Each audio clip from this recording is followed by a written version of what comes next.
The Baltimore's had a tough game once again against the Kansas City Orioles, but they fell short, and fans are starting to question if Mike Elias did enough. And all these young guys, when are they going to produce?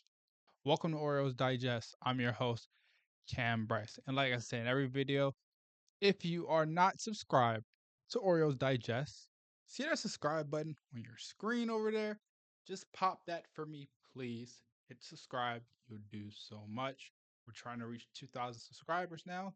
So come join Orioles Digest. Give you daily updates about the Baltimore Orioles, reactions, game reactions, live streams, everything that you want to hear. Everything Baltimore Orioles related. You get everything here. So please hit that subscribe button. You don't want to miss it.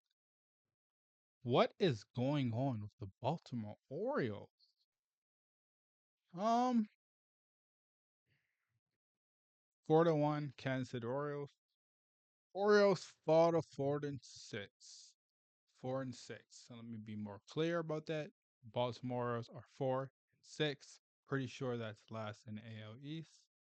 Let me check. I mean, it's only the first week or two of the season, so it really doesn't matter. Yep, last in the AL East behind the Rays. It's okay though. The Baltimore Orioles can reach their peak. I don't think this team is bad.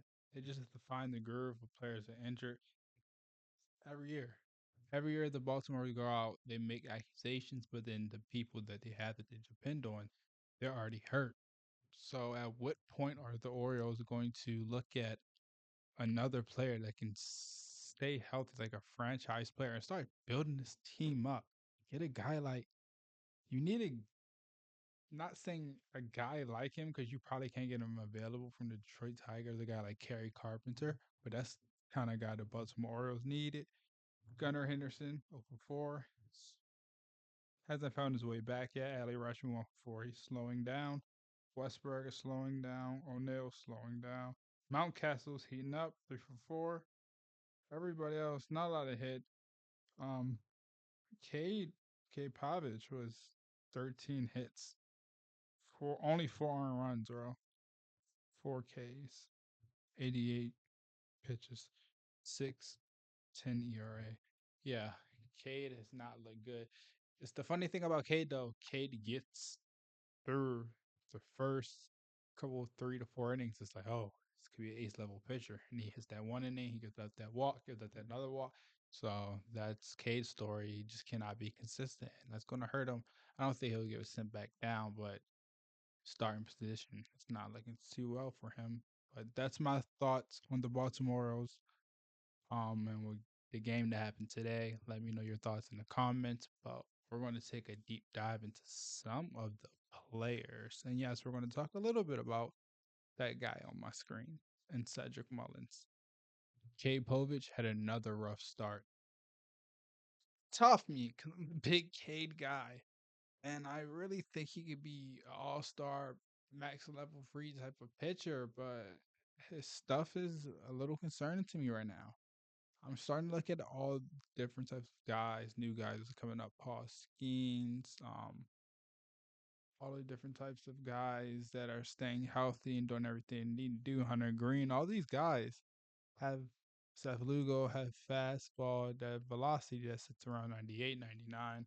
Sometimes can reach up to 101, 100. That's the thing that Cade's lacking. I think his fastball sits around 97, maybe max out 98. If it was sitting around 99, he could max out around 100, or kind of like Felix, but nobody's gonna be like Felix because Felix is like 6'8". He's a giant monster. But on Cade end, I hope that could be the case for him. But on the other hand, another rough start. 6 innings, like I said before, 12 hits. It's a lot of hits. Only 4 runs though. Not a lot of runs. It should be 6 hits and probably 6 runs, or probably like 6 runs and 12 hits. But that's kind of weird that he gets in difficult positions and finds a way to bounce back. Didn't let the game get out of hand. At no point were the Baltimore's that bases loads every single out. they were struggling to find anything on the pitching side. He did have a couple strikeouts, did had a couple guys, nice ground ball, double plays. But Cade's just not looking like that future rotation pieces the Baltimore Orioles need. To be honest, no pitcher in this rotation is looking good, and I'm going to take that and save that for a video tomorrow we're going to talk about. And that's going to get me into my last topic of tonight.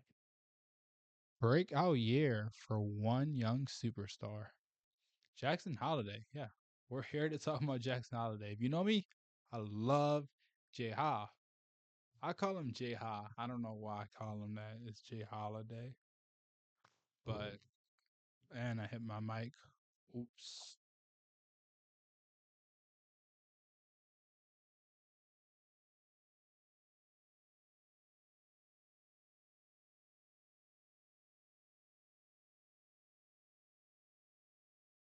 All right.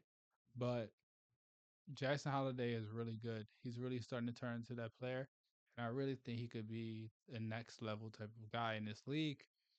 He's starting to be consistent on the base path, stealing bases, being aggressive, not being that scared of Ricky no more. Because last year we saw his confidence was in there. He was scared to swing. He was scared to be around people. Scared to talk in the dugout. He's scared to just have fun, dance around, do different types of things, how interact.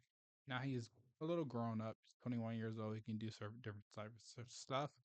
People won't value him as a kid necessarily anymore like that he used to be when he was 18, 19. He can even get a hotel motel room. I remember that funny very story. It is true. But I really think this could be the breaking point for Jackson Holiday. I think this is the time for the Baltimore's to lock in and get their future. At some point, you have to extend some of these guys. That's my next question with this team. Who do you extend? There's so many different type of players that the Baltimore's have, and they haven't extended no one yet. So that's kind of confusing me. You have so many different types of guys. Cedric Mullins, what are you going to do about his contract situation? Jackson Holiday, young guy. You haven't extended Gunnar Henderson or Adley Rutschman yet, or Grayson Rodriguez or Kyle Bradish. So which makes me think you're going to extend Jackson Holiday. And then him, you're going to extend him soon. Even though he hasn't played good enough that you want him to play, he still is a part of your future. So the Baltimore's have a lot of decisions to make. And I really think Mike Elias can pull it off and make some good decisions. It just depends. Time with the price is right. Thank you for joining Orioles Digest. I'm your host, Cam Bryce. Make sure you hit a like, comment, subscribe. Please. Orioles Digest, we're back with daily updates every single day. Once again, thank you. My name is Cam Bryce from Orioles Digest. I'm your host. See you guys later.